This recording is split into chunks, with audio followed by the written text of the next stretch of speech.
Saatnya kita ikuti Gerbang Guru Penggerak, ajang bincang-bincang bersama guru penggerak.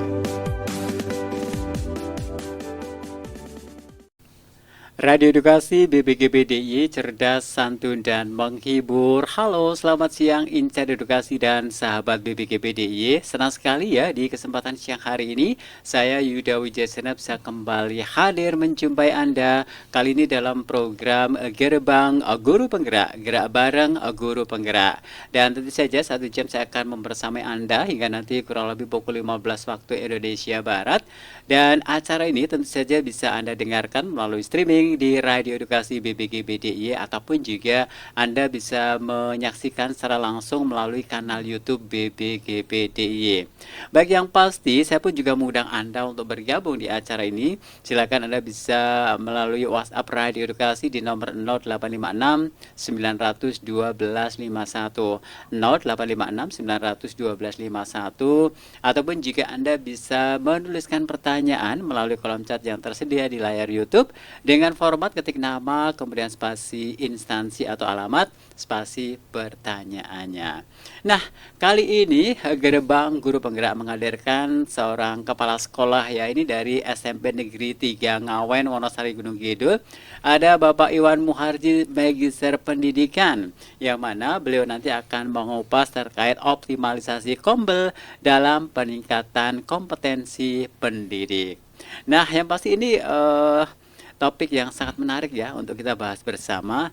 Sejauh mana sih kombel-kombel yang ada khususnya di mana ya, di Yogyakarta ini gitu ya. Dan juga permasalahan-permasalahan apa sih yang sering muncul dalam kombel itu sendiri. Pastinya nanti akan menarik untuk kita simak bersama. Baik, Pak Iwan Muharji sudah hadir di sebelah saya di studio Radio Edukasi. Kita sapa dulu. Halo, selamat siang Pak Iwan Muharji. Selamat siang Pak Yuda. Apa kabar ini? Alhamdulillah baik sekali. Oke, sehat ya. Selamat datang di studio Radio Edukasi BPGB DIY. Dan sepertinya tadi ada kemacetan di sana sini gitu ya. Oh iya. Gimana nih? Bisa cerita dikit entah nih? kenapa tadi ketika berangkat dari sekolah tadi kok sampai di Jogja macet sekali. Padahal biasanya kalau siang hari itu nggak macet. Gitu Lancar. kan, ya. Tapi ini tadi sepertinya ada sesuatu yang membuat macet. Mungkin ada pejabat lewat atau apa sih, kurang tahu. Bisa jadi gitu ya. Dia harus kita sebagai orang yang di bawah harus disisihkan gitu ya. Kita bukan prioritas di jalan. Oke, sepertinya betul. itu Kita Pak Yuda. bukan prioritas di jalan gitu ya. Oke. Dan pada akhirnya bisa sampai juga ke studio Radio Edukasi Alhamdulillah. di program Gerbang Guru Penggerak, gerak bareng Guru Penggerak ya. Oke deh, langsung saja ini saya kasih kesempatan Pak Iwan Muharji untuk memperkenalkan diri ke Insan Edukasi dan juga sahabat BPGB DIY. Silakan ya Pak Iwan, kameranya yang ini ya. Oke, siap. Saya nyebutnya apa? Insan Edukasi dan sahabat BPGB DIY. Oke.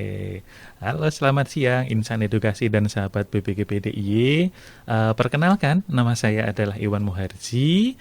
Kemudian saat ini saya bertugas di SMP Negeri 3 Ngawen, Kabupaten Gunung Kidul, menjabat sebagai manajer di sekolah, kepala sekolah begitu. Oke. Itu mulai dari tahun 2023. Hari ini tepat 1 tahun saya bertugas di SMP Negeri 3 Ngawen, seperti itu. Oke. Dan Pak Muharji ini kan guru penggerak angkatan berapa sih?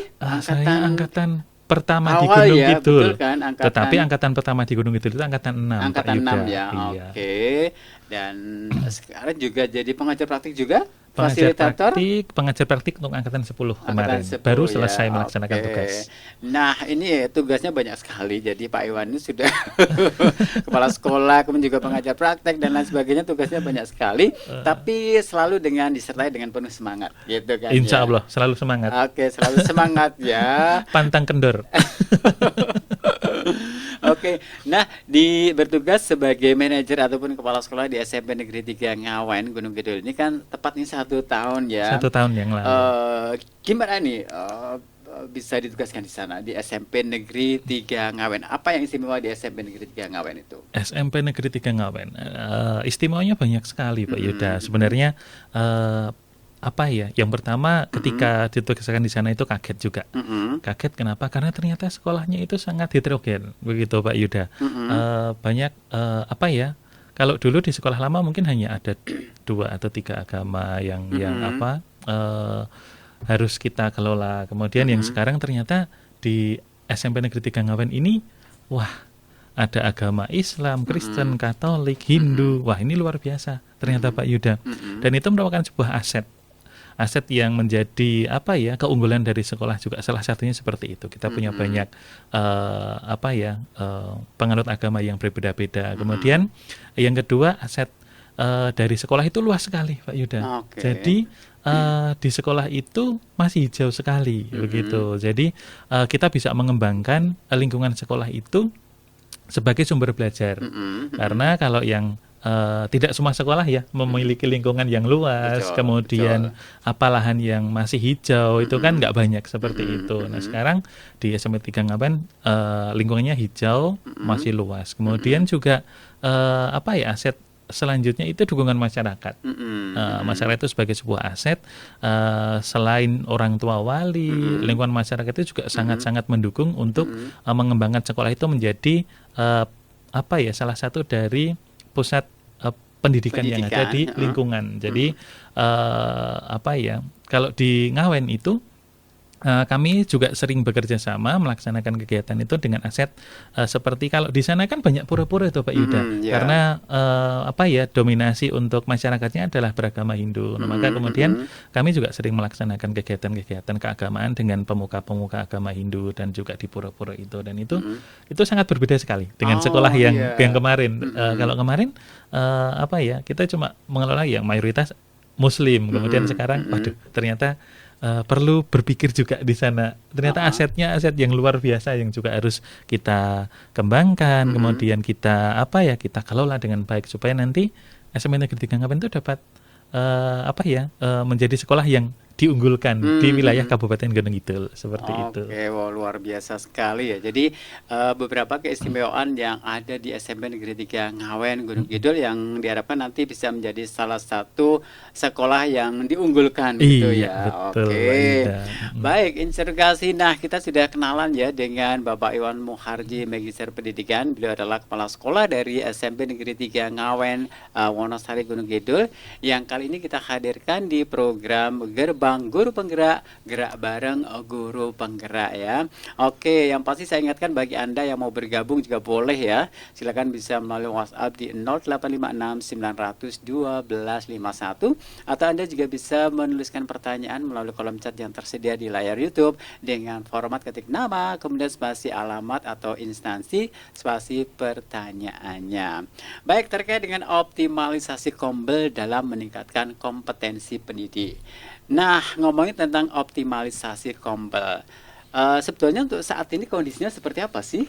Nah, ini dia, ini isu-isu tentang Kombel ini Pak Yuda yang memang menjadi isu yang panas ini. Kalau di tingkat kementerian, Kombel itu masih menjadi program unggulan yang insya Allah kemarin dari info yang kami dapatkan langsung dari BLPT, kemudian juga dari KSPSTK bahwa Kombel ini masih akan berlanjut untuk ke depan.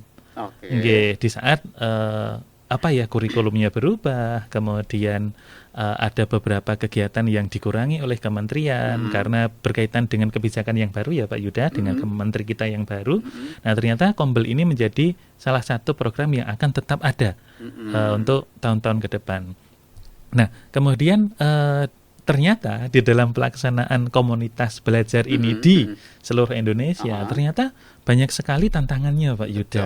Jadi ternyata tidak semulus seperti jalan tol begitu ya. Ternyata banyak gelombang-gelombang yang membuat komunitas belajar itu memiliki nilai tidak hanya positif tetapi juga negatif begitu Pak Yuda.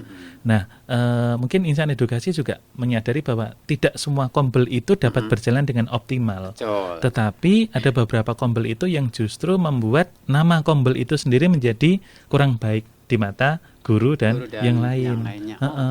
Seperti itulah. Kenapa kemudian itu kok menjadi kurang baik? Yang pertama, kita menyadari ya, saya juga salah satu pengelola Kombel di komunitas belajar.id untuk wilayah DIY.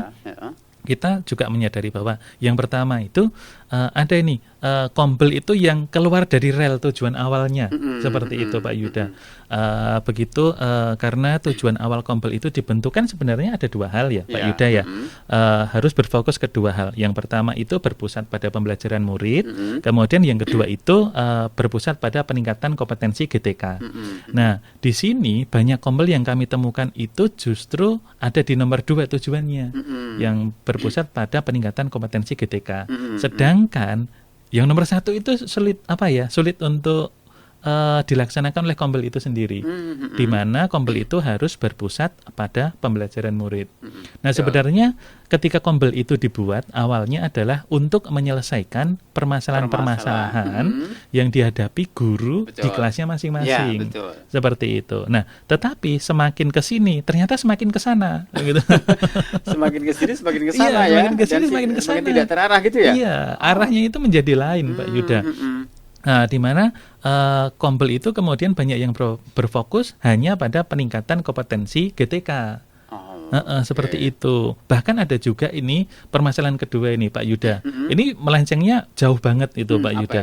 Ada Kombel itu yang hanya dalam tanda kutip itu menjual sertifikat gitu Pak Yuda. Itu sangat jauh sekali. Iya, jauh sekali. Dari ini tujuan awal. Iya, gitu tujuan kan. awalnya itu kan baik ya, tetapi kemudian kenapa ini kemudian dimonetisasi seperti itu? Kalau monetisasi mungkin dengan YouTube nggak apa-apa lah, tetapi ini nggak, mereka jualan sertifikat seperti itu. Itu yang kami sebagai pengelola Kombel juga menyayangkan hal tersebut. Seperti itu. Kemudian yang ketiga juga banyak komunitas belajar itu yang ini Pak Yuda, dianggap kalau Kombel itu harus atau wajib terdaftar di PMM. Padahal tidak harus. Iya. Kalau memang kita bicara sebagai pengelola komunitas belajar itu kan sendiri ada bermacam-macam ya. Ada komunitas belajar di dalam sekolah, kemudian ada yang antar sekolah. Nah, seperti itu. Maka kemudian ini jangan sampai nanti ditakuti oleh teman-teman di lapangan. Karena masih banyak teman-teman di lapangan itu yang beranggapan bahwa PMM dan Kombel itu memang kaitannya erat sehingga Kombel yang dibentuk itu harus terdaftar di PMM. Padahal nggak seperti itu. Iya. Kalau di dalam buku panduan pengelolaan Kombel itu yang harus ada untuk membuat sebuah komunitas belajar di sekolah itu yang penting adalah SK kepala sekolah itu sendiri. Ada pengelola Kombel, dibuat ketuanya, kemudian organisasinya juga harus jelas, susunan pengurusnya, jadwalnya, materi-materinya kalau bisa juga jelas. Dan itulah nanti yang kadang membuat kenapa kok Kombel itu keluar dari rel awalnya. Seperti itu. Itu yang kondisi sekarang Pak Yuda. Kondisi saat ini ya. Jadi itu real sekali ya gitu. Itu real sekali dan itu terjadi di lapangan. Kebanyakan yang kami temukan ketika kenapa kok kemudian Kombel nggak bisa berkembang? Kenapa kemudian Kombelnya sudah ada tetapi tidak bisa berjalan dengan semestinya? Karena memang sudah keluar dari tujuan awal dari pembentukan Kombel itu sendiri. Seperti itu Pak Yuda. Jadi ini menjadi tanda petik ya. Jadi artinya kan betul menjadi permasalahan besar gitu kan ya, yang berkaitan dengan Kombel itu sendiri. Nah, lantas langkah selanjutnya apa nih yang harus dilakukan dengan melihat kondisi yang seperti ini? Kalau yang harus kita lakukan di sini kita berbicara sebagai pengelola Kombel, yang harus dilakukan pertama adalah mengingat kembali apa yang menjadi tujuan awal pembentukan komunitas belajar itu sendiri. Kalau kita lihat kembali, apa sih pengertian dari komunitas belajar itu? Betul kan? Betul sekali. Apa sih pengertian komunitas belajar? Tolong diingat kembali ya. Komunitas belajar itu kan merupakan sekelompok guru dan tenaga kependidikan. Guru dan tenaga kependidikan ya, yang siap untuk berkolaborasi, bekerja sama secara terjadwal dan berkelanjutan. Untuk apa?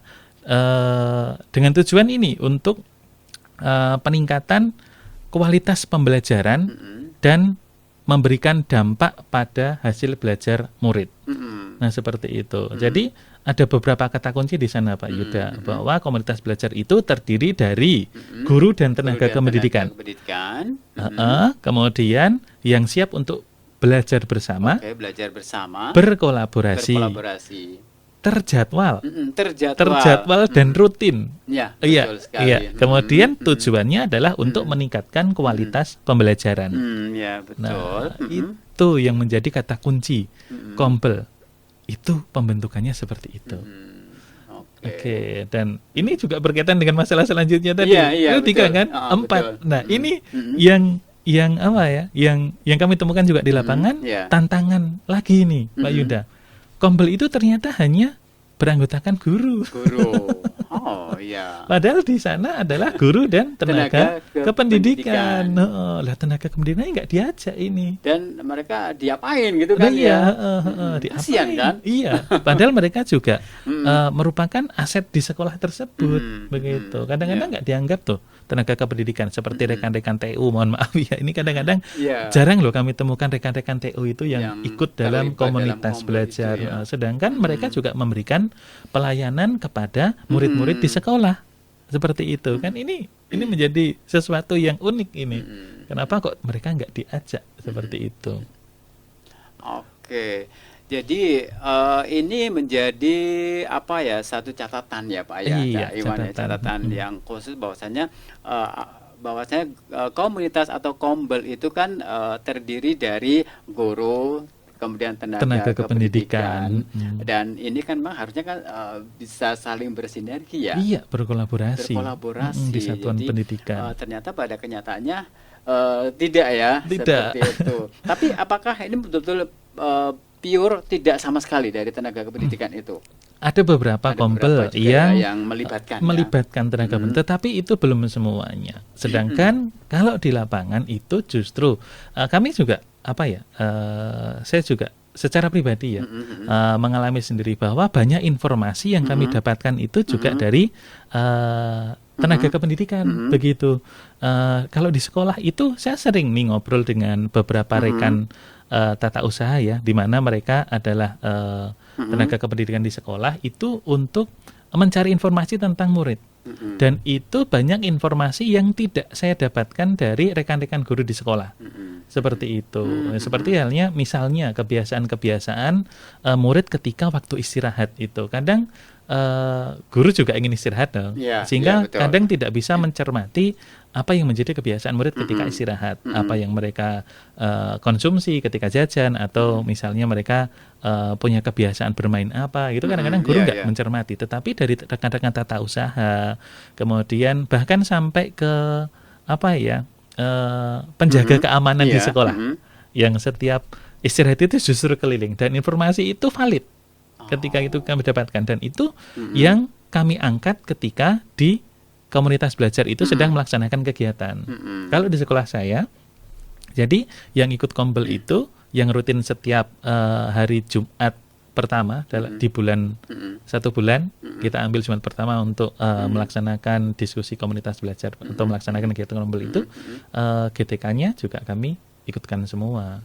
Dan itu informasi-informasi itu juga kadang guru sendiri kaget ketika mendapatkan informasi dari teman-teman tenaga kependidikan berkaitan dengan kegiatan siswa, berkaitan dengan kebiasaan-kebiasaan siswa di sekolah. Itu justru saling melengkapi seperti itu. Itu yang kami suka dari rekan-rekan di sekolah, gitu kan, ya. Yang diharapkan seperti itu.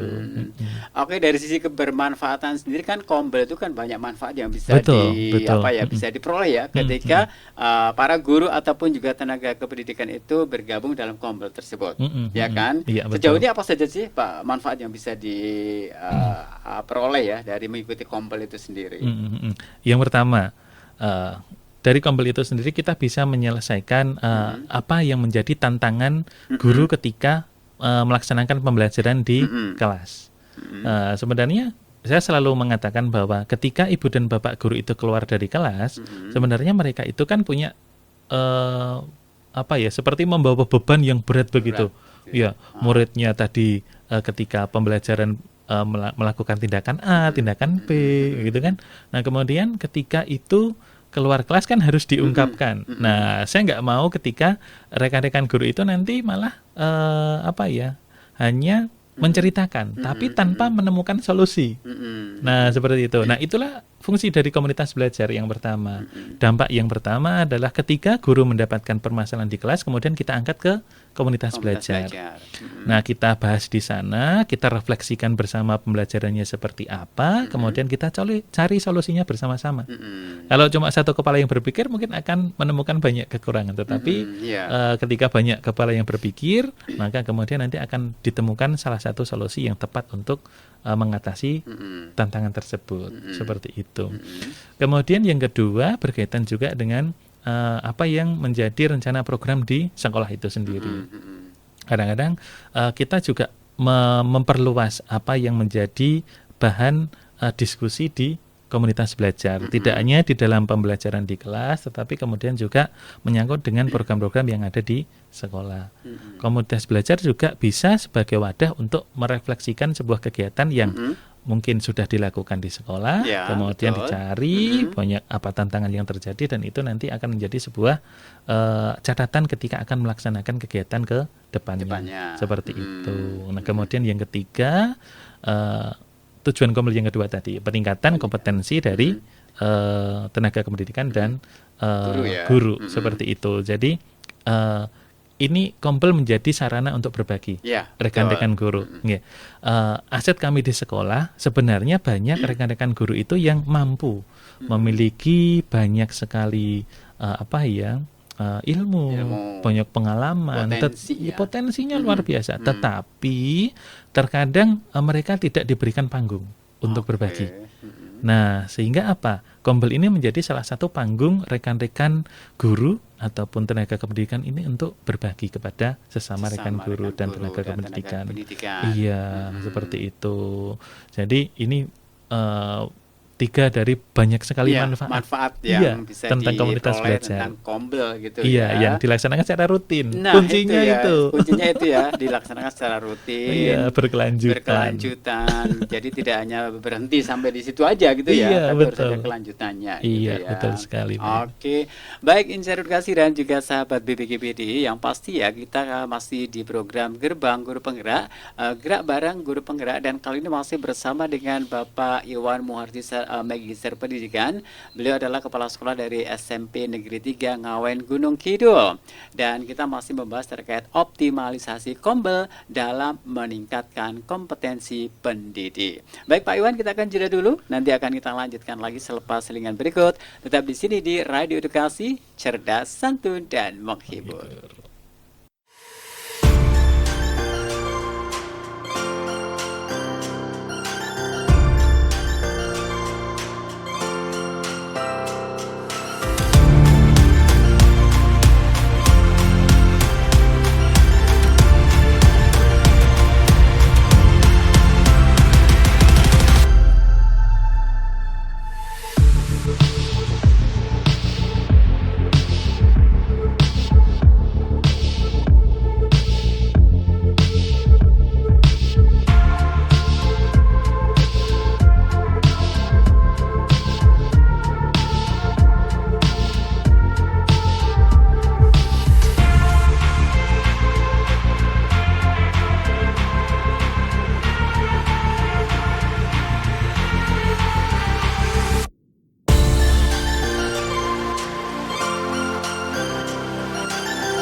Baik, masih di Radio Edukasi BPKBDI, cerdas, santun, dan menghibur. Dan kali ini masih bersama Yuda Wijasena yang hadir kembali menjumpai Anda dalam acara Gerbang Guru Penggerak, gerak bareng guru penggerak. Dan masih bersama dengan narasumber saya, ada Bapak Iwan Muhardi Magister Pendidikan, Kepala Sekolah dari SMP Negeri 3 Ngawen Gunung Kidul, yang mana kali ini kita membahas terkait optimalisasi Kombel dalam meningkatkan kompetensi pendidik. Nah, saya ingatkan bagi Anda, Insinyur Edukasi dan juga sahabat BPKBDI, silakan yang mau bergabung untuk mengajukan pertanyaan boleh, silakan melalui WhatsApp di nomor 0856 912 1251. 0856 912 1251, ataupun juga Anda bisa menuliskan pertanyaan melalui kolom chat yang tersedia di layar YouTube dengan format ketik nama, kemudian spasi instansi atau alamat, spasi pertanyaannya. Nah, pastinya pertanyaan-pertanyaannya sudah masuk, nanti akan kita bacakan satu persatu. Baik Pak Iwan, kita masih ngobrol ya terkait dengan optimalisasi Kombel dalam meningkatkan kompetensi pendidik. Nah, terkait dengan kompetensi pendidik, itu sebetulnya apa sih yang harus dimiliki oleh para pendidik? Oke, jadi kompetensi pendidik ya. Sekarang sudah ada apa ya, peraturan yang terbaru, peraturan yang terbaru berkaitan dengan kompetensi pendidik itu.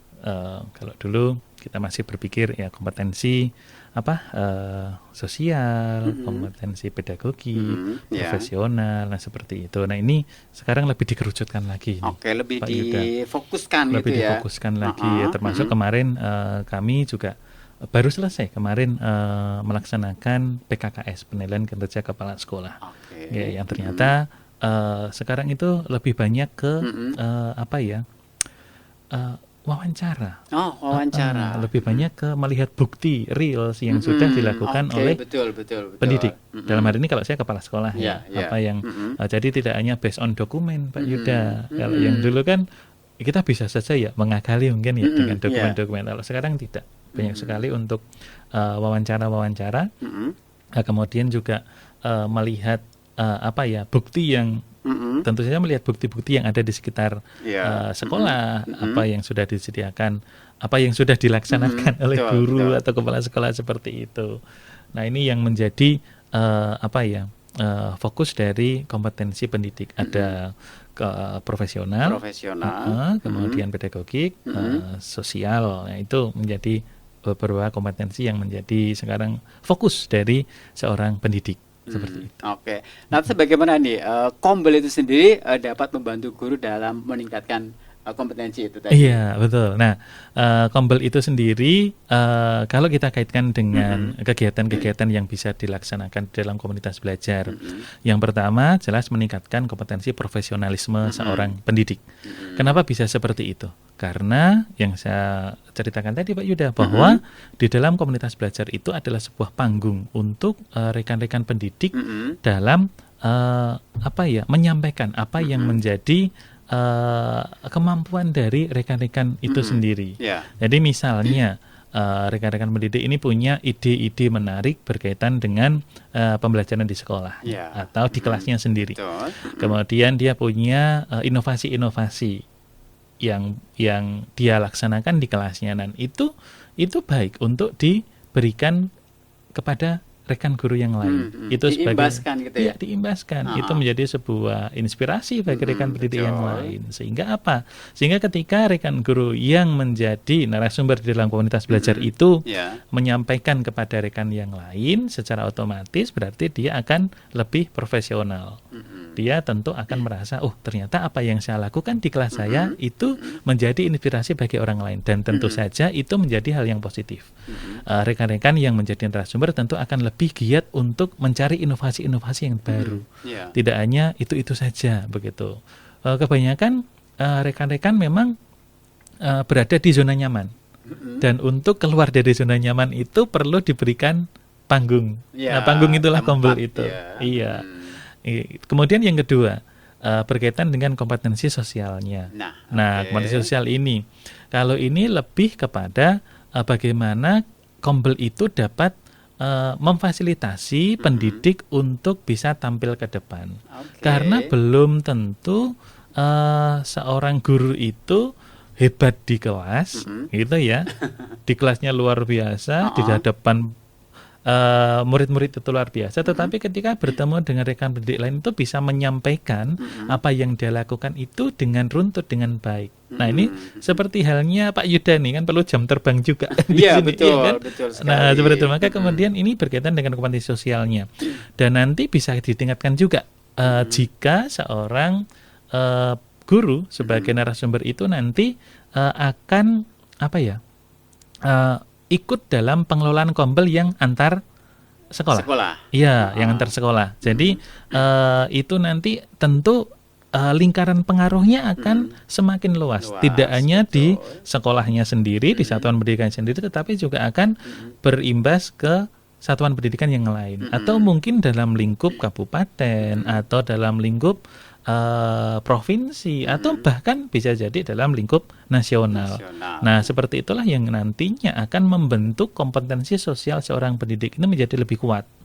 Dengan membentuk jejaring-jejaring, dengan membentuk komunitas-komunitas yang baru mungkin, atau sering berkomunikasi dengan rekan-rekan yang baru, dan hal lain yang didapatkan adalah tentu rekan yang punya jejaring yang lebih luas akan mendapatkan lebih banyak inspirasi dari rekan-rekan yang ditemui di luar satuan pendidikannya sendiri, seperti itu.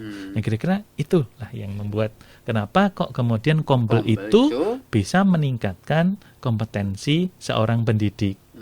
Oke ya, jadi di situ sebagai tempat atau wadah gitu ya, apa ya, ajang bertemu juga ya, bertemu dengan rekan-rekan sejawat, kemudian juga saling berbagi gitu kan ya, dengan teman-teman yang lainnya. Dari situlah maka banyak mendapatkan apa ya, sesuatu yang baru ya. Ya, katakanlah pengalaman-pengalaman dari teman-teman sejawat yang lainnya, bisa sharing-sharing gitu ya, sehingga itu bisa menambah wawasan juga yang pertama. Kemudian juga dari apa ya, kesempatan yang ada bisa menambah rasa percaya diri juga ya. Sangat, betul kan? Sangat menambah percaya sehingga diri. bisa tampil ke depan gitu ya.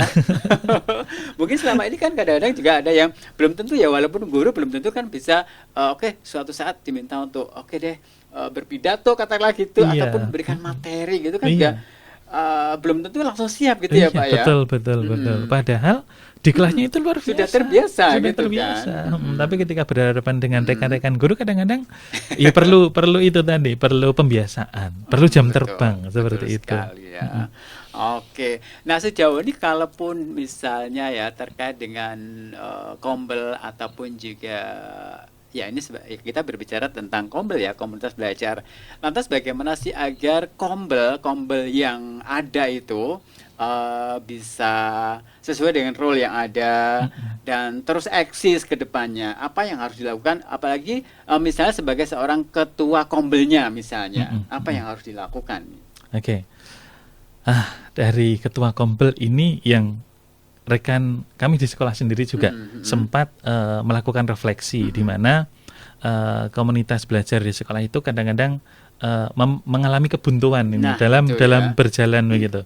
Nah, kemudian sempat kami melakukan refleksi dengan ketua komunitas tersebut.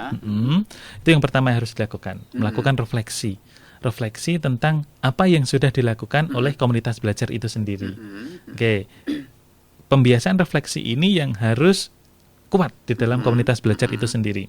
Karena tanpa refleksi biasanya juga kita itu terlalu kalau saya menganggapnya dalam tanda kutip terlalu sombong ini.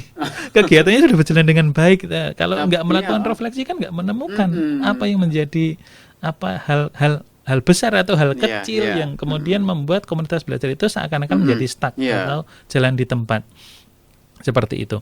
Nah, kemudian yang kedua, selain melakukan refleksi, mengingat kembali apa yang menjadi tujuan komunitas belajar itu dibentuk.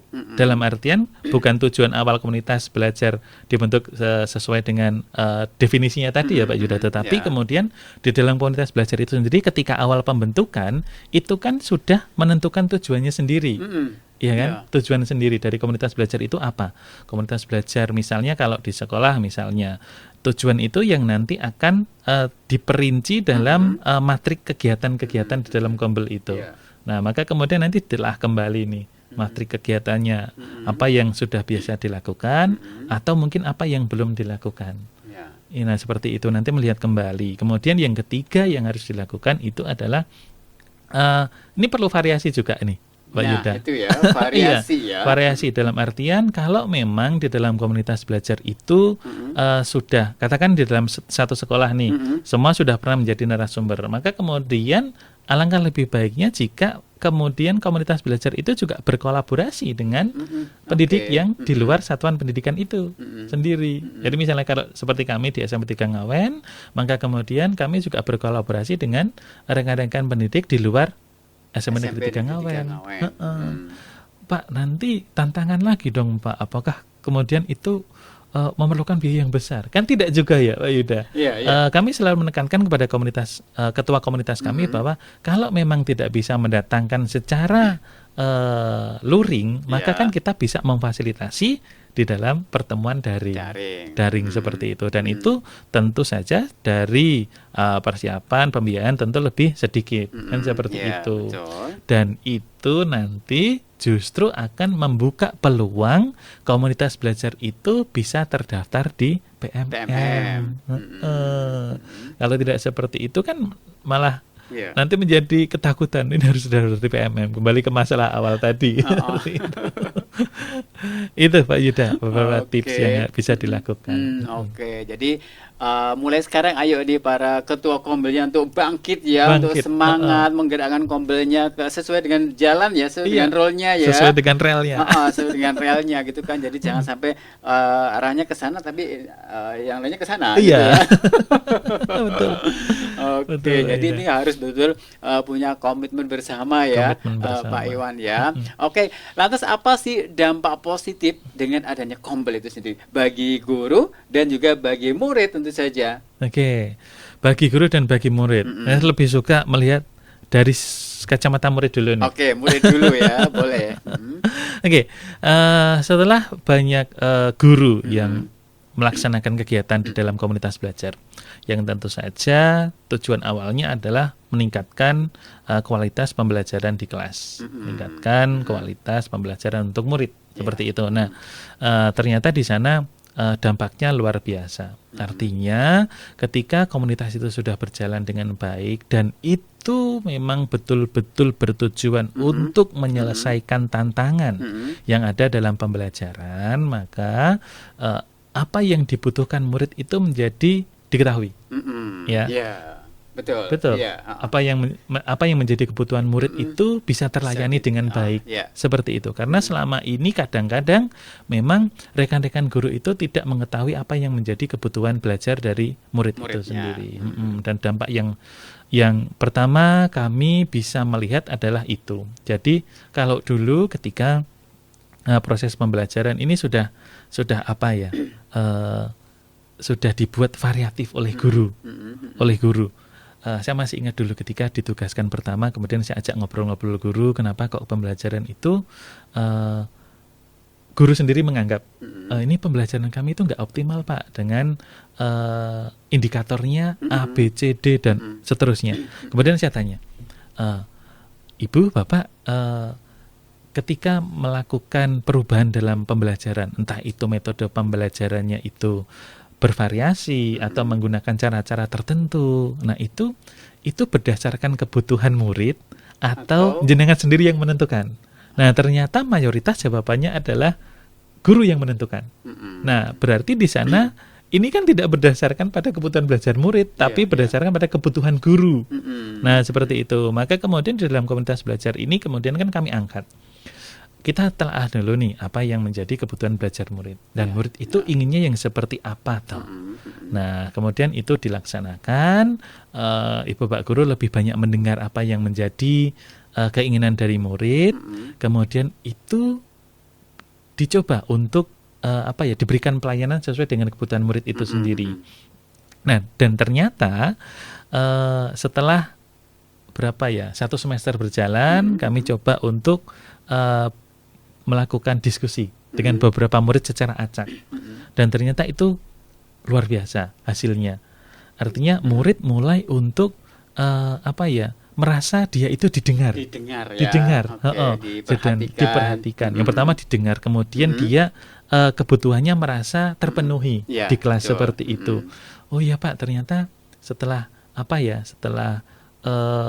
beberapa waktu ini ternyata Bapak A, Ibu B itu mulai mendengarkan kami Pak, begitu. Dan ada perubahan di kelas, karena memang pada dasarnya dalam proses pembelajaran itu kan seharusnya yang belajar itu muridnya, tidak hanya gurunya, begitu kan.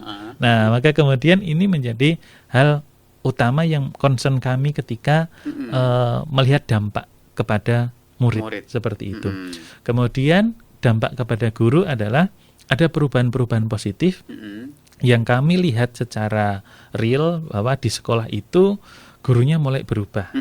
Oke. Jadi guru mulai terbiasa untuk membagikan apa yang dia miliki.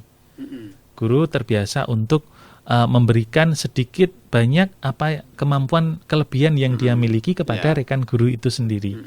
Nah, karena kalau dulu paling gampang terlihat nih misalnya ya Pak Yuda, dan mungkin insan edukasi dan sahabat BPGP juga mungkin sering mengikuti pelatihan-pelatihan atau diklat. Ya. Tetapi ini kan kadang kita pelit ya. Iya, hanya untuk diri sendiri ya. Iya, Ya pulang kan? benar pulang dari diklat itu dinikmati diri sendiri. Hasilnya apa kita nggak tahu ya. Mungkin saya juga sebagai pimpinan nanti kalau apa ya kita tanyakan, dia paling hanya membuat sebuah laporan tanpa kita tahu setelah dia pulang dari diklat apa yang dia lakukan di kelas. Perubahan seperti apa yang dia lakukan kita nggak tahu. Nah, setelah ada Kombel ini ternyata kita bisa tahu itu loh Pak Yuda. Sebagai seorang pimpinan di satuan pendidikan, kemudian juga pengelola Kombel, itu kita jadi tahu ternyata ibu atau bapak guru ini setelah pulang dari diklat dia betul-betul melakukan perubahan di kelasnya. Nah, itu. Dan perubahan itulah yang kemudian menjadi dampak dari apa ya? Dampak dari komunitas belajar itu sendiri. Oke.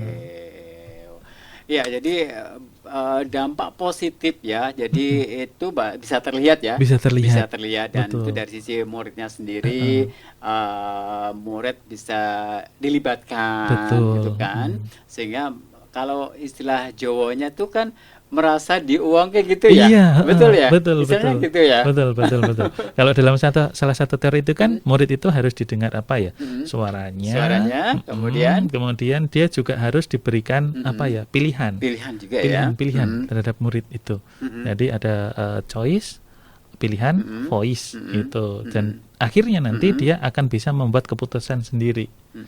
Seperti itu kalau murid sudah didengar, kemudian dia diberikan pilihan-pilihan dalam proses pembelajaran, akhirnya dia akan membuat keputusan sendiri dalam belajar itu seperti apa. Dan itu terjadi di jika memang gurunya itu memahami apa yang menjadi kebutuhan murid itu. Dan itu kami temukan juga ini di Kombel itu ternyata bisa mengupas sampai sedalam itu.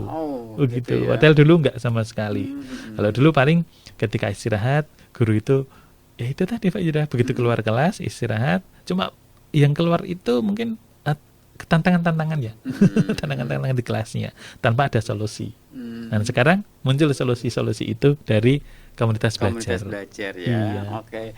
Jadi di sini kan memang seperti tadi disampaikan juga sempat di-spill juga bahwasanya tantangan dalam berkombel itu kan banyak sekali ya. Banyak sekali. Bisa dilihat di sana gitu ya. Iya. Dari sisi bagaimana untuk menggerakkan anggotanya sendiri itu kan jadi tantangan tersendiri. Iya. Kemudian juga bagaimana agar kombel itu nanti tetap bisa eksis ke depannya. Itu kan Betul. tantangan, Iya, ya kan? iya. Kemudian bagaimana untuk terus bisa berkolaborasi. Iya. Itu kan tantangan ya Pak ya. Oke, Iya. terkait dengan di situ kita kan sebagai wadah untuk belajar ya, Mm-mm. belajar kemudian bersinergi, berkolaborasi dan juga berbagi.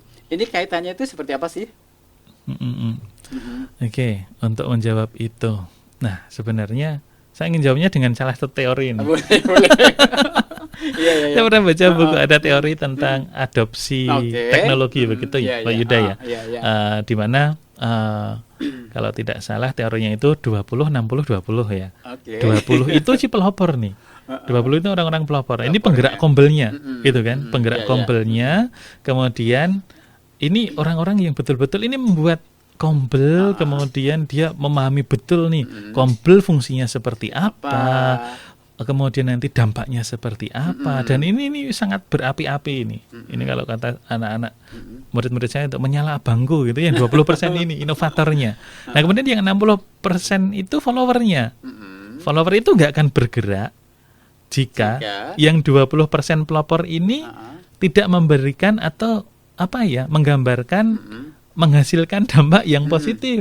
Ini biasanya ini ikut-ikutan saja 60%-nya ini. Nah, kemudian yang paling akhir 20% ini yang menolak biasanya, yang sudah terlanjur di zona nyaman. Zona nyaman itu pokoknya apapun yang dilakukan oleh 20% yang di depan itu dia nggak akan mudah terpengaruh gitu, konsisten gitu kan, seperti kurva normal itu ya Pak Yuda. Iya, betul kan? Seperti itu. Aturannya seperti itu. Maka kemudian di dalam komunitas belajar ini kolaborasi itu yang paling penting. Kuncinya adalah kolaborasi. Kolaborasi. Iya, 20% inovator ini kuatkan kolaborasinya terlebih dahulu. Ya, yang nantinya dari hasil dampak positif yang diberikan melalui komunitas belajar itu nanti secara otomatis yang 60% itu biasanya akan tertarik. Akan mengikuti pelopornya. Seperti itu. Dan yang 20% ini nggak apa-apa kalau memang tidak mau mengikuti, nggak apa-apa begitu. Kemarin kami juga sempat menanyakan nih kepada Pak Iwan Syahrir juga beberapa Iwan, waktu lalu. Sama-sama Iwan. Iya, tapi kalau saya Iwan bukan Syahrir.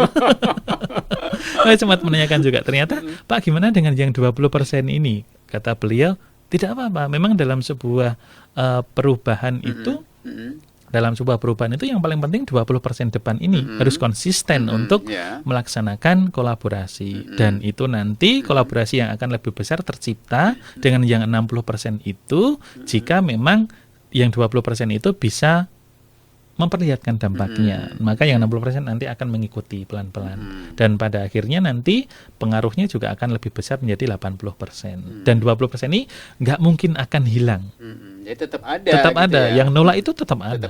Bagaimanapun 20% dan 60% ini berapi-api memberikan dampaknya, memperlihatkan dampaknya secara langsung, tapi yang 20% ini tetap akan ada. Dan itu nggak akan bisa tertarik untuk melakukan perubahan. Seperti itu, Pak Yuda. Oke. Lantas bagaimana nih Pak Iwan terkait dengan keberadaan Kombel agar nantinya tuh semakin eksis dan tetap tetap eksis ke depannya gitu loh. Iya. Oke.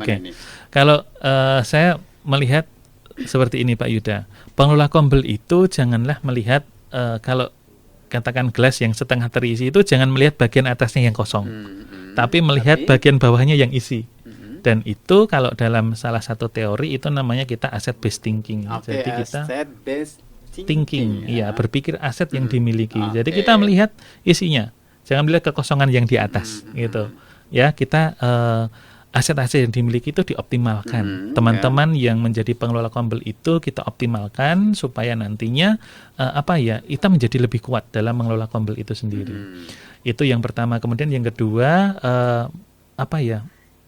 dalam menjadwalkan, dalam menyusun rencana kegiatan itu harus lebih matang lagi. Untuk teman-teman pengelola Kombel itu jadi bolehlah melakukan sebuah kegiatan itu yang insidental, tetapi buatlah kegiatan rutin karena memang Kombel itu haruslah rutin dilaksanakan. Sebulan sekali, taruhlah contoh sebulan sekali. Kalau bisa lebih rutin lagi 2 minggu sekali seperti itu. Tetapi kemudian kalau memang ada sebuah kegiatan-kegiatan insidental, boleh langsung untuk dilaksanakan seperti itu yang mendesak. Seperti itu Pak Yuda. Oke. Dan adanya Kombel juga tidak terlepas juga dengan supporting dari sang kepala sekolah mungkin ya. Iya betul. Iya kan? Betul. Bentuk-bentuk supporting dari kepala sekolah itu seperti apa? Oke. Nah kalau ini pesan kepada rekan-rekan kepala sekolah di luar sana ini ya, untuk insan edukasi dan sahabat BPGPDIY untuk yang menjabat sebagai manajer atau kepala sekolah itu yang pertama tolong berikan kesempatan kepada rekan-rekan guru itu untuk melakukan pengembangan diri, salah satunya dengan membentuk komunitas belajar itu. Yang pertama itu berikan ruang yang cukup dan yang kedua berikan fasilitas. Fasilitas yang pertama harus ada di dalam komunitas belajar di sekolah itu adalah SK. Buat SK kepengurusan Kombel di sekolah itu. Oke. Dan yang harus dipahami bahwa ketua komunitas belajar itu malah jangan kepala sekolahnya. Karena kalau kepala sekolah ini kan punya batas waktu ya Pak Yuda. Mungkin satu periode 4 tahun kepala sekolah akan beranjak ke sekolah yang lain. Mungkin akan dirotasi oleh dinas. Kemudian yang kedua, selain tadi berikan kesempatan buat SK-nya, berikan waktu, buatkan jadwalnya. Jadi misalnya dalam minggu tertentu atau hari tertentu dalam 1 bulan itu diberikan waktu khusus untuk komunitas belajar itu melakukan kegiatan. Boleh di jam kerja atau mungkin di luar jam kerja. Tetapi harapan kami rekan-rekan kepala sekolah itu memberikan waktunya di jam kerja. Kalau misalnya untuk satuan pendidikan setingkat SD, SMP ataupun juga SMA itu kan kadang ada waktu tertentu yang bisa dilakukan untuk apa ya, bisa diambil untuk komunitas belajar itu melakukan kegiatan. Misalnya di hari Jumat atau hari apa begitu. Tidak perlu lama sebenarnya Pak Yuda. Komunitas belajar itu justru efektif itu dalam waktu kurang dari 1,5 jam. Kalau 1,5 jam itu sudah terlalu lama sebenarnya. Iya, termasuk lama. Jadi kadang-kadang apakah ada batas waktunya? Tidak sebenarnya. Tetapi jika itu diskusinya berjalan dengan baik, tantangannya ada, solusinya ada, itu cepat biasanya komunitas belajar itu dalam satu pertemuan. Itu untuk membahas suatu tantangan yang dihadapi guru di kelasnya, atau untuk peningkatan kompetensi berbagi itu nggak perlu lama-lama. Seperti itu Pak Yuda. Oke, lantas bagaimana untuk memotivasi mereka, katakanlah seluruh warga Kombel itu ya, jadi biar mereka, kan kadang kan ada up and down-nya gitu kan ya Pak ya, itu kan betul kan? Jadi kenyataan seperti itu. Lantas bagaimana untuk bisa memberikan motivasi kepada para anggota Kombel, pengelola Kombel, semuanya deh gitu, untuk tetap semangat menjalankan komunitas belajarnya. Iya, itu pertanyaan yang apa ya? Sebenarnya jawabannya itu harus dari pengelola Kombel itu sendiri. Nah, itu ya. ini melakukan refleksi ya. Kenapa kok kemudian Kombelnya itu seakan-akan stuck begitu, jalan di tempat, tidak ada perkembangan dan lain-lain. Yang pertama, buat variasi kegiatan. Buat variasi kegiatan. Kalau biasanya dilaksanakan secara luring, bolehlah dilaksanakan kegiatan secara daring. Kemudian yang kedua adalah ini untuk variasi materi. Variasi materi. Materinya itu kan sekarang cepat sekali ya. Cari materi-materi itu kalau di dalam pengembangan pembelajaran siswa atau di dalam pengembangan keprofesian bagi guru itu kan banyak materi-materi yang terbaru. Nah, itu biasanya akan menarik bagi rekan-rekan guru dan tenaga kependidikan untuk mengikuti komunitas belajar. Itu cari materi-materi yang terbaru. Kemudian yang ketiga, bisa kok mengundang rekan-rekan dari komunitas belajar yang lain untuk berbagi di dalam komunitas belajar satuan pendidikan itu ya. Mengundang narasumber dari luar itu bisa untuk sebagai sebuah variasi seperti itu. Dan kemudian yang keempat, nah ini agak sulit ini. Harus bisa bekerja sama dengan pihak ketiga. Itu berkaitan juga dengan kompetensi dari pengelola Kombel itu sendiri. Bahkan ada misalnya begini Pak Yuda, ketika kita akan melakukan kegiatan, kita bisa mencari support, begitu kan, dari pihak ketiga. Entah itu kalau dari bank kita bisa mencari CSR, gitu, atau yang paling dekat justru dari dinas pendidikan. Dinas pendidikan atau dinas terkait pemangku kepentingan itu kan perlu kita rangkul juga. Sekali-sekali lah komunitas belajar itu mengundang dari pemangku kepentingan. Nah, itu nanti secara otomatis mereka akan memberikan dukungan yang kuat. Dan dengan dukungan yang kuat itu, insya Allah nanti komunitas belajar itu akan terus ada dan kegiatannya akan continue, berkelanjutan. Seperti itu Pak Yuda. Oke. Wow, luar biasa Insight Edukasi dan juga sahabat BPGB DIY. Kali ini kita masih bersama dengan Bapak Iwan Muharji, Magister Pendidikan. Beliau adalah Kepala Sekolah dari SMP Negeri 3 Ngawen, Wonosari, Gunung Kidul. Yang mana kita berdiskusi atau ngobrol terkait dengan optimalisasi Kombel dalam meningkatkan kompetensi pendidik. Dan tampaknya kebersamaan kita harus segera kita akhiri dan kita sudah sampai di penghujung acara ya. Sebenarnya kita masih asik ya, pengen ngobrol lagi terkait dengan optimalisasi Kombel ini. Namun sayang sekali waktunya terbatas dan kita harus segera pamit undur diri. Terima kasih Pak Iwan sudah hadir di studio Radio Edukasi melalui program Gerbang Guru Penggerak, Gerak Bareng Guru Penggerak. Semoga ini bisa bermanfaat ya, apa yang sudah kita perbincangkan kali ini terkait dengan optimalisasi Kombel dalam meningkatkan kompetensi pendidik. Oke, mudah-mudahan di lain kesempatan kita bisa bertemu kembali dengan topik-topik yang lainnya. Amin, amin. Terima kasih juga untuk Insight Edukasi dan sahabat BPGB DIY yang hingga saat ini masih setia menyimak program Gerbang Guru Penggerak, Gerak Bareng Guru Penggerak. Dan saya ingatkan, Anda bisa kembali menyimak program Gerbang Guru Penggerak ini setiap hari Jumat minggu kedua sampai dengan minggu keempat setiap bulannya hanya di Radio Edukasi BPGB DIY. Dan saatnya saya Yuda Wijaksana undur diri dan juga Iwan Muharji. mengucapkan terima kasih. Sampai jumpa dan Radio Edukasi. Cerdas, Cerdas, santun, santun, dan dan menghibur. Dadah. Dadah. Terima kasih Anda baru saja mengikuti Gerbang Guru Penggerak, ajang bincang-bincang bersama Guru Penggerak. Simak kembali Gerbang Guru Penggerak pada episode selanjutnya. Sampai jumpa.